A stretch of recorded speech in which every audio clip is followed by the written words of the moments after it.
Hey guys, I'm back and today I'm doing a review of both the Wild Unknown Tarot and the Wild Unknown Animal Spirit. Essentially what I want to do over time is do reviews on all of my decks.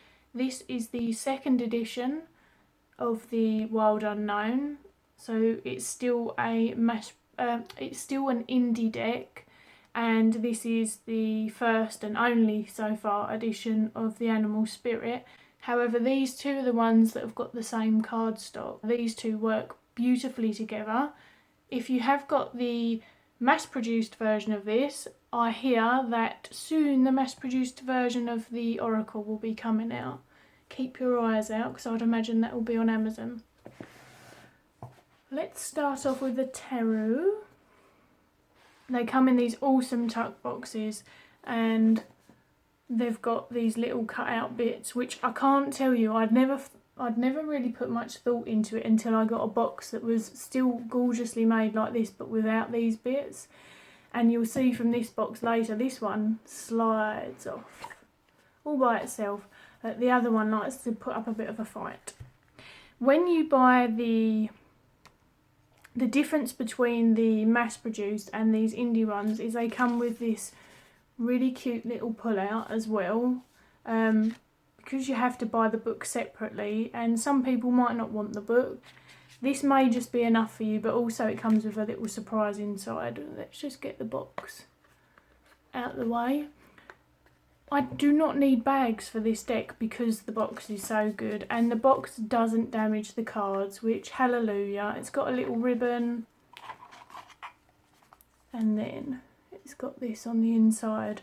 One of the things that I love the most, and I really wish that people would make these boxes, even if they were cheaper versions of them, I'm not worried about how slick this bit feels, is that there's no cardboard sort of fold over that's going to scuff the cards when you put them in and out, in and out.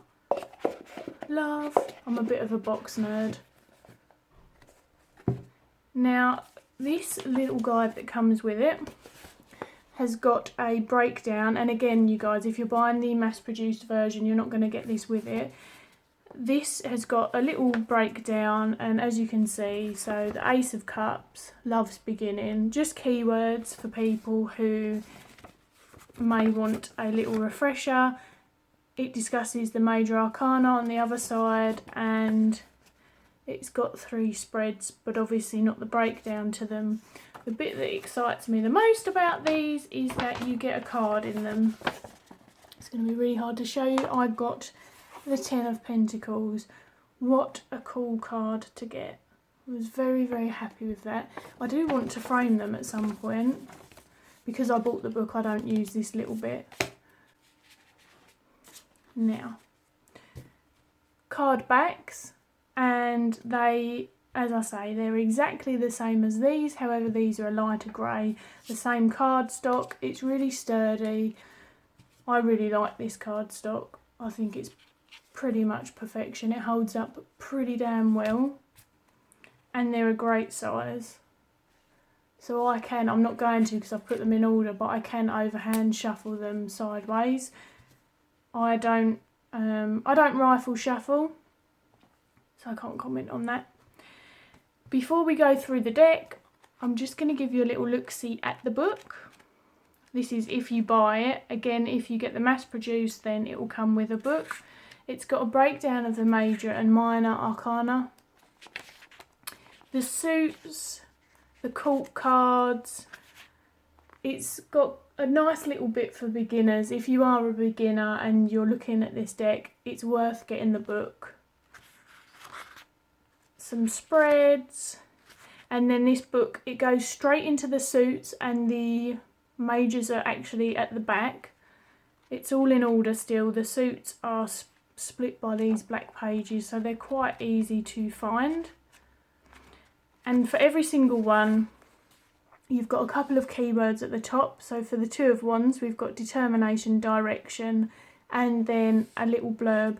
There's no reversals in this deck, in terms of there's no reversal meanings.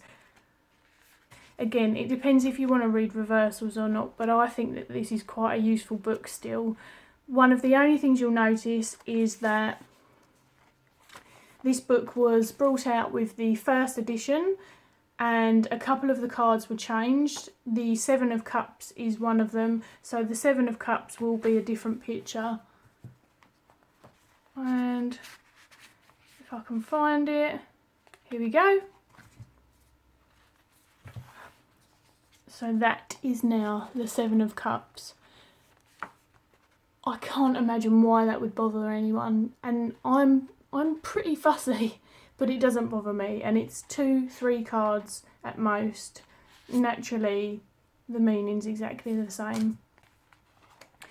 Aside from that, it's quite a short little book. It's quite a short introduction to tarot. If you are a beginner, again, you might want a general tarot book for learning purposes, but I really like this, and there was no way that I was getting the deck without getting the book. One of the things that Kim does with her artwork, and I'm going to just flick through and speak, is that there's a really interesting use of lines and the directions that they go in. But also, as you can see, her choice of colours is very specific, very well thought out.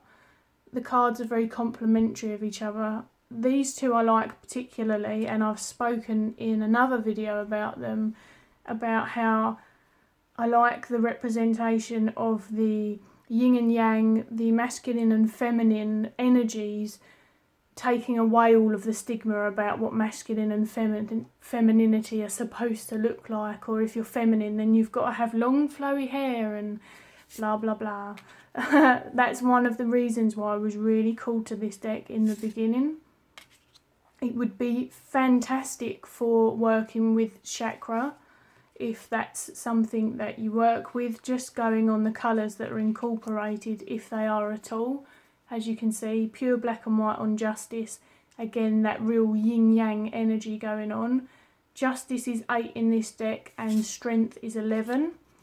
For me, I see Strength as 8 usually, but it really doesn't bother me. I don't even notice it. They're just so gorgeous. And I promise to try not to just say, oh my god, they're so pretty. I love the use of colour. I find this devil quite amusing. His little face. Again, I like the use of trees. So originally we saw the trees as the Emperor and the Empress, and that real grounded and fertile energy. And so for the tower, we've got the top of that being knocked off. Not all of it, not all of the trees destroyed, but the top of it. And that suggestion that despite this despair that's going on right now, the change, the heartbreak, the regrowth that's going to need to happen, that it hasn't taken the whole foundation away. I personally find these cards incredibly intuitive, and I really didn't think I would, especially because I got them because I liked the artwork, and I had just come back into tarot when I got them and was learning, and should have really probably started off with a Rider-Waite-Smith like I was told, but I didn't, and it didn't matter anyway. I do have a Rider-Waite-Smith for learning as well. But these I've just bonded with them. And again, I love the use of lines. Okay, so for 5 of Wands, we normally see them more interlocked, but you can see the disharmony from the way that these are strewn around and the way that the lines are going in all different directions. And the animals add another level of meaning to the cards, I guess, is what I'm trying to look for. So this butterfly emerging from the 5 of Wands, as it were. This deck gives me some of the most honest, I don't think harsh is the right word, honest is definitely the right word. This is the most honest deck. I don't think that it's too harsh, and it's definitely not a hug deck. It's perfection for me. I have loved this from the get-go. It doesn't shy away from shadow. at least not in the pictures. And as you can see, animals aren't in every single one of them, but they are quite heavily used. This very, very sad horse.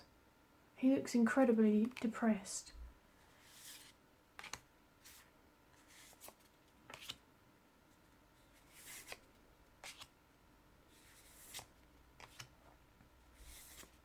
I've gone really quiet, haven't I? I was just enjoying the cards and forgetting what I was doing. What you'll notice is that the courts are changed. So we've got Page's daughter, Knight is son, Mother is cups. Mother is cups? Queen is mother and king is father. I can totally understand why she decided to choose a different way to show that was less patriarchal. And as I say, naturally it's a personal opinion. But again, because they're animals and not people, when I see Mother of Cups, I don't think of my mother, which is a good thing. I love this card. It sings that sort of destruction and defeat that I can feel sometimes when I'm having that Five of Swords energy. That poor worm. Poor worm. And this has got to be a favourite of mine, but I must admit I find it hard to take it seriously just by looking at it until I start sort of paying more attention to the reading, because the fox just is adorable. He's stolen it, he's sleeping on it, he's cushy. A few eyeballs, not for the faint of heart, but I like eyeballs. And again, this is a card that's not for everyone. I totally resonate with this card. When I first got this deck, was having a particularly hard time, and this deck was throwing this and all sorts of swords out at me straight away. It had no mercy. And as you'll notice, the animals for each suit they, at least for me, really resonate with each of the suit's elemental qualities. So we've got the air, the birds. It doesn't necessarily do it, as you can see, this is a butterfly, but the courts are all the same animal. Now, I don't know if anyone else gets this, but this really reminds me, and I think it's actually quite a good depiction, or a version of a depiction for the Five of Pentacles. This reminds me of the rose out of Beauty and the Beast. And you know, there's only so much time, and every time a petal falls, then there's less time for him to become a man. And that kind of, he'll be stuck that way forever, out in the cold alone, away from love. And I think that that's a really good interpretation. I have no idea, I'm not pretending to be clever, if she genuinely picked it for that reason. I have no idea if that's what it is, but it really reminds me of it. And again, some amazing use of colour. And then we go into the pentacles, which are deer. Very, very earthy. And I didn't flick for the wands are snakes. You've got that kind of fiery, sassy energy, and the cups were swans. So water birds. And that is the deck, you guys. Next up, we've got the Wild Unknown Animal Spirit, and it's really the supporting oracle deck that goes with this, at least for me it is. And I'm probably going to talk some more about this than I did the tarot, because there's possibly less videos of this than there are of the tarot, although I don't know. See, this one I have to fight it off, and if it wasn't for these, then I would have a mare. I love what this one says. 2 feet, 4 feet, scales are hired, may our minds stay open and our wings span wide. And this has got a silver metallic sheen to it, which naturally the camera is probably not picking up at all, but it's such a pretty box. Again, because this is the indie copy, it comes with this wonderful little insert, and we've got the elemental signs in there and just some pictures on the back of the box. As always, before I go through the cards, I'm just going to give you a show of the book, but I want to show you this little bit too. This was even more fun than the previous one because for me, I personally really connect with working with animal spirits. I've had my animal, so my medicine cards since I was very, very, very young. And although for me they are my favourite animal deck ever, this is definitely a close second. I really feel like she understands the animals in the same way, and there are some different animals in here to that deck, and the ones that aren't different actually sing a very similar tune about how she's talking about their energy to my medicine card, so I feel quite comfortable with moving into this deck. Plus, it works amazingly, and I am a bit of one for, I like my oracles to look like they go with the tarot. Again, it's got the spreads, but they're not explained. It's got a breakdown. These are split into 5 elements. So we've got earth, water, fire, air, and then spirit. And then you get your special animal. Yeah! I love this for so many reasons. I adore lions. I'm a Leo. And my birth card is the strength card. I was very, very happy to get this. And it really does need framing. I try and be super gentle with it. Let's move that out of the way. I can't remember how many cards there are in the deck, so I'm not going to pretend. There's a few less. But look, it's a sizable oracle deck. And even more importantly, look at those backs together. Aren't they wonderful? Exactly the same card stock. Love, love, love, love them. And I'm going to move this over here and take you through the book. This book, even if you're not one to get a tarot book, get the guidebook for this. Or wait for the mass-produced version, which I would imagine will come with one, as did the tarot.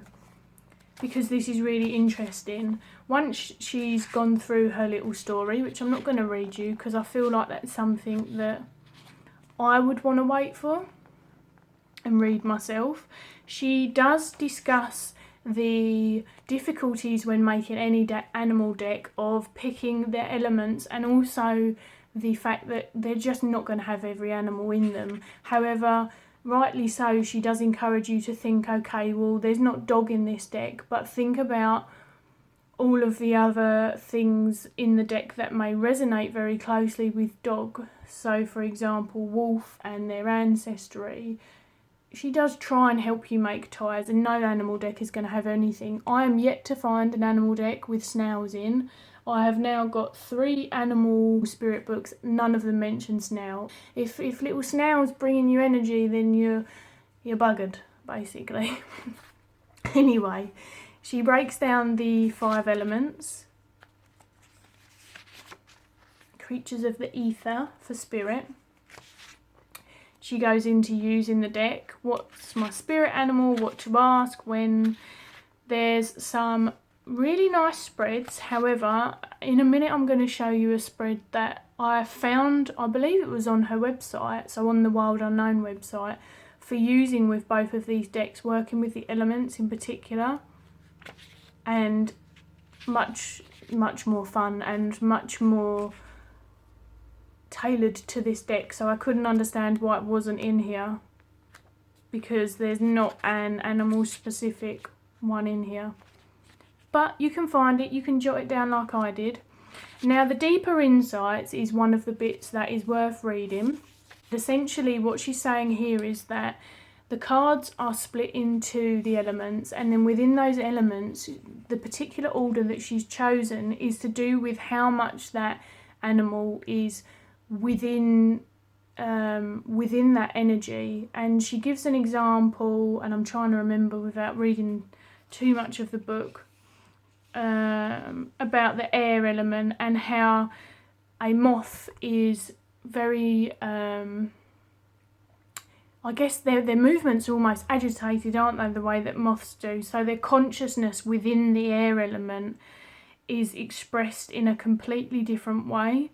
Whereas, you almost see it have a struggle, and it has that shorter lifespan. And the last one, so it says here, is eagle, and how eagle is a representation of a progression in that consciousness. Also, there's the food web, and in here, and again, I'm not going to read it, she discusses if you get something come up, and I think the one that she uses in here is rabbit and fox, then it's about being aware that, okay, how does the food web play into that?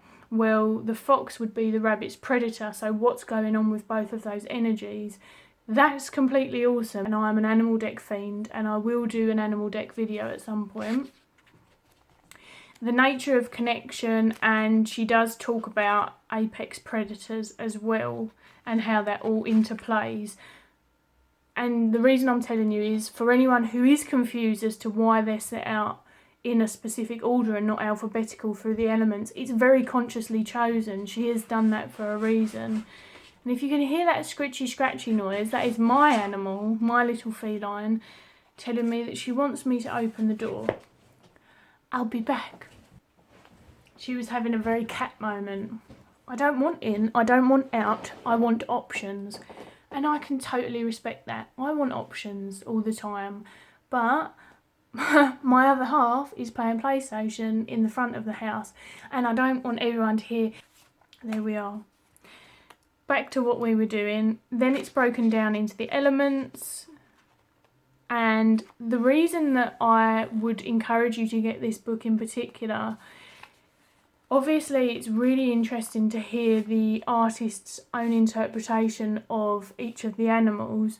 But again, you've got this lovely little bit with the keywords. You've got a message and an energy from the animal. But then we've got this bit. So when it's in balance, so for the dolphin, who is innately intelligent, she's come back through the door. Little sod. It's not dinner time. Right, is innately intelligent, a healer, light and blessings. And then it says here, when in balance, they are an active healer and have a strong spiritual practice. When out of balance, underestimate own power to bring into balance like-minded spirits. So it gives you a bit of an idea as to, okay, well, am I in balance or am I out of balance? Where am I with this particular energy, if you're not already picking that up from the reading? And then even a little tidbit on how to shift that energy, as it were. The last point before I take you through the cards are the spirit. There are 7 spirit animals, and that's because she's linked every single one of these spirit animals to a chakra. So the phoenix would be the root chakra. You've got the breakdown of the meaning, and they're longer for these spirit animals. And then you've got the bit that links in with the chakra and why. And I think that that's a really, really lovely addition for working with your chakras and really knowing if that message is coming up. It's a lovely little book. And it's holding up pretty well, to be fair. Let's take you through the cards. The sun is now shining and ruining. Look at the glare.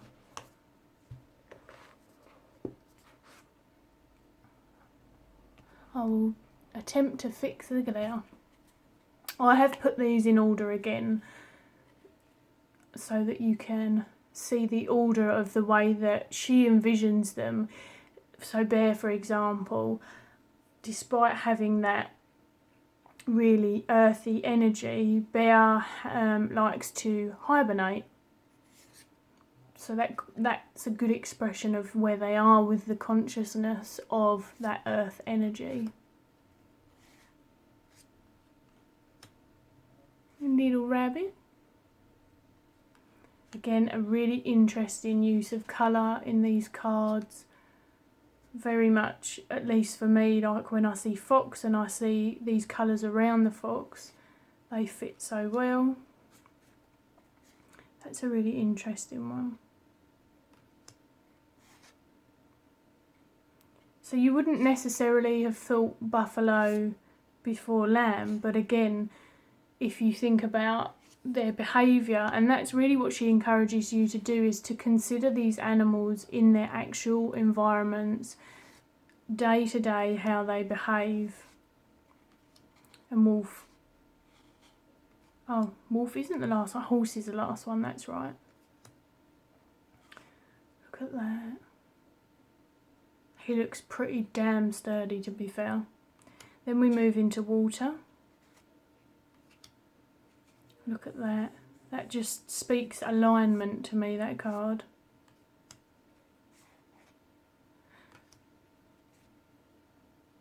Another one of my favourites, octopus. He's got a colourful head.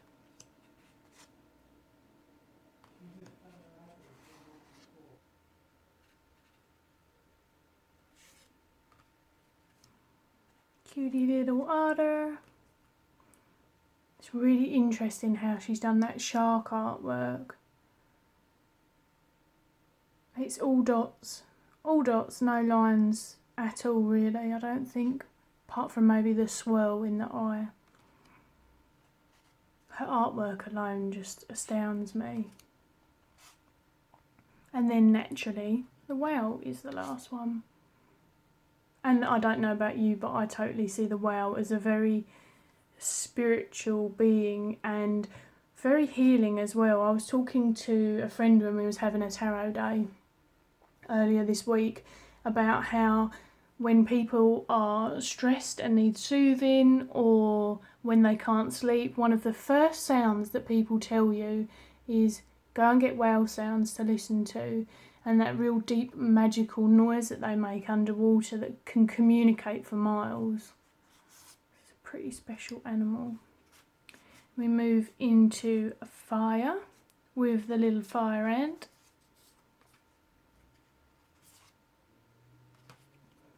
Scorpion with that sting. I love that. Lizard, particularly one that I would imagine is a desert-based. Panther. I know a lot of people don't like this card aesthetically, but I really like it. I get that kind of that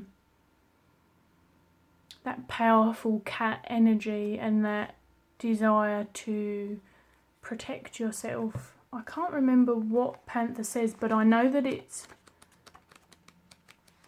very similar. And yes, so when in balance it's brave and protective, but when it's out of balance it's self-destructive. And this is about annihilation of the unnecessary and purging. And I think that, again, that's a really important representation of the message that the card has. Tarantula. So cute. Gazelle, another beautiful one with a sunset. Both of these got really sunset vibes about them.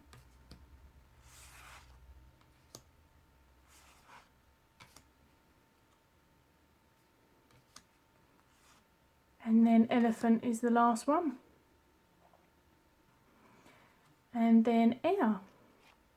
I love this moth. And the butterfly, and I like that they've got both. Often people go for one or the other.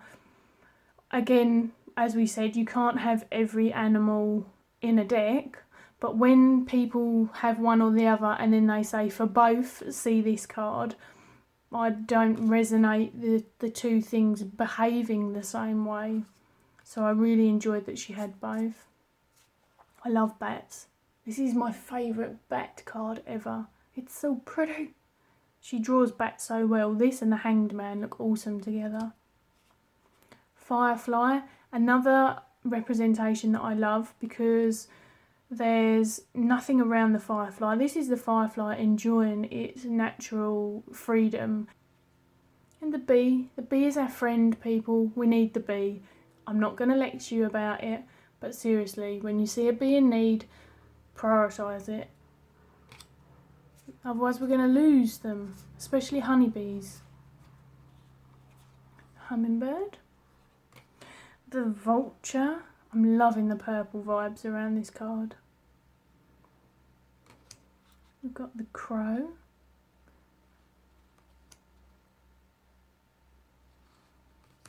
Obviously I'm not reading them all to you because you can see the words. And look at this sassy peacock. And then finally we've got, oh no we haven't. I got one card too early. I was looking up here and not at what I was doing. Now we've got the end of the hour, which is the eagle. Totally self-explanatory. Then we move into the spirit.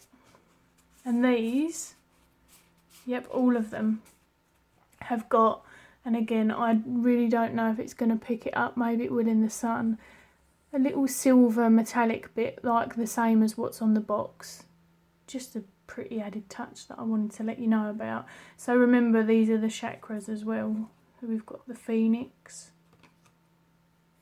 the sea serpent, the iconic dragon that you see this a lot with people holding it up to their face as their eye. I totally want to do that. I totally want to jump on the bandwagon and have the dragon eye picture.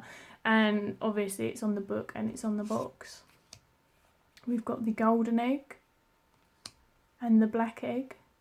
We've got a freaking unicorn. Yes, that's right, you guys, unicorn. I get this card all the time. It's an amazing, amazing card about engaging with your spiritual conscious and building upon it. And then the cosmic egg, which eludes me, but it's so pretty. I can't believe how much the sun has come over into this since I've been doing it. I've managed to cast most of the sun out, apart from this little bit. And I just wanted to show you that spread that I had found. That I was a little sad it wasn't in the book, but that doesn't matter because it's totally available on their website. This is the 5 element spread. Excuse the mess that is my writing. This was originally created, and I'm pretty sure it was by Kim, for the animal spirit deck, and it's split into earth, water, fire, air and spirit again. So what you do is you separate the deck and then you shuffle each section of those for those representations. Oh, and if you want to do it, then it's hashtag TWU spreads if you're on Instagram, hussy. I'm not calling you hussies for any other reason than I'm an Instagram hussy as well. You can use this with the Wild Unknown, and she breaks down, I mean it's pretty self-explanatory how you do it, but just in case, if you wanted to do an elemental 5 element spread and you don't have the animal spirit deck, then for you would break it into pentacles as earth, cups as water, wands as fire, swords as air, and then your spirit would be the major arcana. I will do an example reading, but I am not going to go into it in depth. I will simply just break it into sections, shuffle it and see what we get, just so you can have a look-see at what that would look like. Okay, so there's our air. Should probably not turn them over yet, otherwise I'm not going to know what packs what.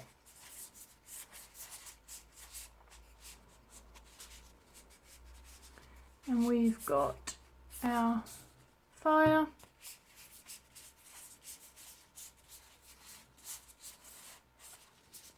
Water and earth. Bear with me, bear with me. First up we've got Earth in position number 1.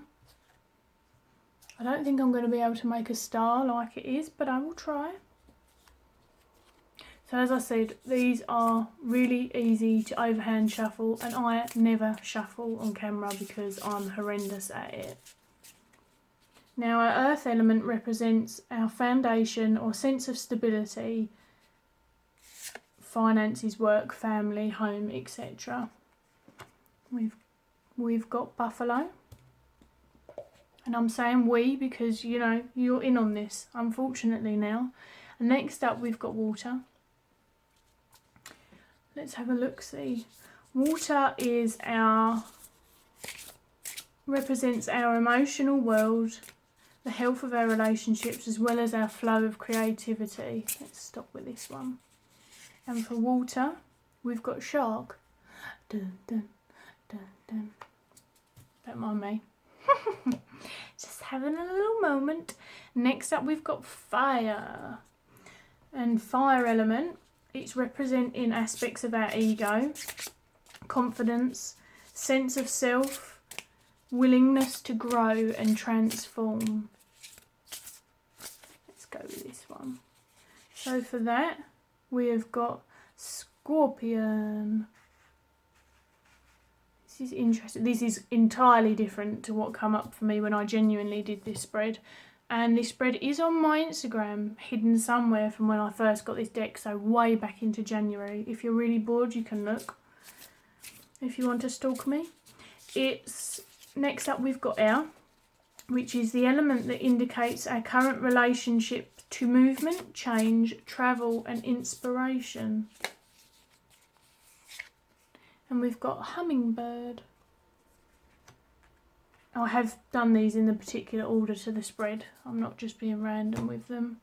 And then last up, we've got spirit. And the spirit element, there's not very many cards in this, so it's not as easy to shuffle, represents our relationship to the infinite, to spirituality, to divinity, whatever you want to call it. And what did I say, you guys? A unicorn. It loves me.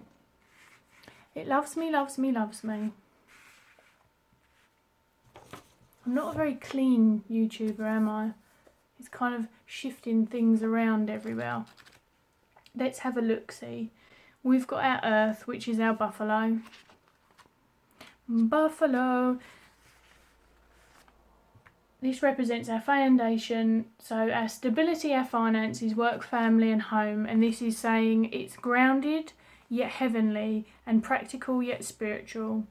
The hooves of the mighty buffalo are grounded in the earth, yet its heart and mind rise towards heaven. The buffalo sees challenge, hardship, or a bump in the road as an opportunity for upliftment. Therefore the buffalo does not fear death, illness or misfortune. Its gentle eyes look into the road ahead, trusting every turn. May we all experience this elusive yet life-changing bliss from time to time. And may we allow this card to remind us that life is a precious gift. And it's saying in balance, trust in and pure presence. But if you're out of balance, then maybe you're a bit restless and lacking gratitude. Water element, we're going into our emotional world, and we picked Sharky Shark. I am reading from the book, obviously. I'm not coming up with these profound messages all by myself. I don't know where that light's coming from. In the shark, in terms of our emotional world and our relationships and our flow of creativity, it's coming up and it's saying the shark is only dangerous when we don't acknowledge it. This card indicates that something big needs to be exposed. It's lurking in the depths and creating tension. Shark energy takes over us when we are hesitant to be honest, to be totally ourselves, or to say what we really want. It may be tempting to continue pretending nothing is wrong, but when shark energy is at play, we feel its presence encircling us. When in balance, this can be intriguing, captivating and mysterious, but when it's out of balance, it can be destructive and a little bit sneaky. Next up, we've got our fire element, which is our scorpion.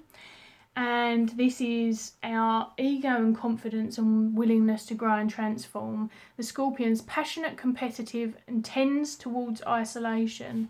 The scorpion is a passionate and determined creature. Their career is very important to them, as are a few select friends. Sometimes the Scorpion's heat festers and they focus on an unresolved event from the past, usually a situation where they were left feeling burned. The Scorpion card says it's time to come clean about your feelings so everyone can heal and you can get back to your usual fiery but fun self. When in balance, wild, free and fierce. When out of balance, jealous, resentful and unresolved. Next up we've got air. And our air was the hummingbird, which are pretty impressive little birds to be fair.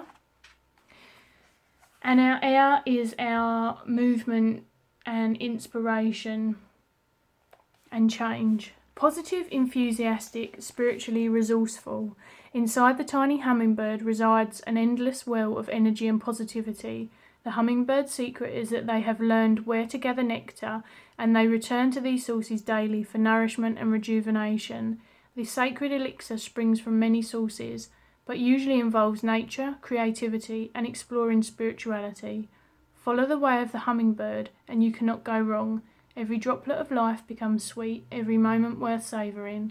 When in balance, smart, curious, and loves to learn, which is great for movement, change, and inspiration.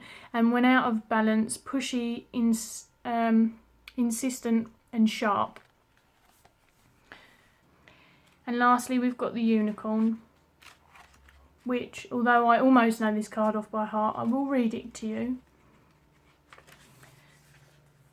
Now remember, this represents the relationship to the infinite and spirituality, or the divine. And this is exactly what this card says. It's reconnecting to higher wisdom or divinity. It's difficult to see, hear, or think of a unicorn without immediately questioning if it's real. Did they ever exist? Perhaps long, long ago. The mind answers, maybe, or it could be, or no way. This very contemplation explains our relationship to the divinity and encapsulates our wavering belief in the unicorn. We wonder what divinity is. We wonder where our intuition comes from and if we can really trust it. We think about a higher power and our mind hesitates between yes, no, and maybe. Is it male or female? Does it have a name? Is it just a feeling? The unicorn card appears and wakes us up to curiosity about the higher self and the divine. It is a card of questioning, exploring, and contemplating the inexplicable. The mind's eye knows there is something beyond our day-to-day life, a deeper dimension to our experience. The mind's eye reaches and reaches and reaches out to grasp something more. You are the unicorn and you have begun your quest for the answers. And then it explains the unicorn in representation with the chakra, so the 6th chakra. It's no surprise the subtle essence of the unicorn card resides at our 3rd eye, the exact place from which the unicorn's horn extends. This centre is called the Anja chakra, or command centre. The ancient yogis believed it to be responsible for our intellect, intuition, and deepest wisdom. Some say our 2 eyes see the past and present, while this 3rd eye peers into the future. And I said Anja, but that's Ajna. We all know my pronunciations, so we'll just roll with that. And on a silly little unicorn note, before I let you go from this superbly long ramble of stuff, look at this unicorn pen. So let's all ask ourselves, what would... It's not going to do it unless I do this silly makeup thing that everyone does. What would a unicorn do? And they would believe in miracles. Yeah, baby. That's excellent. And just to show you, it does come up with different things. So that was your message from my unicorn pen. Believe in miracles. The last little bit of information is you can get these really easily in the US. For those of you who have probably noticed by now, I'm not from the US, I'm from the UK. If you're in the UK, you guys, and you really want this as heightened your desire for the indie copy of these decks, fear not. You can get the 2nd edition of the Wild Unknown, so this exact one, from Little Red Tarot, so from Beth, as most of you probably know her by now, but yes, Little Red Tarot, Google it if you don't know the shop already. She gets indie decks in because she's amazing and she loves us. Otherwise, you can get this. Beth doesn't have the Animal Spirit deck, at the moment. I don't know if she intends on getting it or not, but if you want the indie edition of this, then you can get it from the Colourful Dot. She's just the Colourful Dot on, predominantly she sells crystals. She's the Colourful Dot on Instagram, or her website I believe is thecolourfuldotboutique.com. She sells this. She also sells the second edition of this, so you can either buy both from her or you can buy one from, I actually bought this from the Colourful Dot and this from Beth because it's actually cheaper from Beth, and I like supporting Beth as much as I like supporting the Colourful Dot, and I figured it's nice and even that way. But you can get them in the UK, and that includes the books as well. If you've got the mass produced version, I have been assured that this is coming out mass produced. I keep hunting on Amazon because I know 2 of my dear friends want it, and I haven't seen a pre-order pop up for it yet, but keep looking, and I'm sure the tarot tribes and peoples, or whatever you prefer to call them, will let you know, because you know how it is, word spreads quickly. And after all that rambling, I'm gonna go, you guys, so bye for now.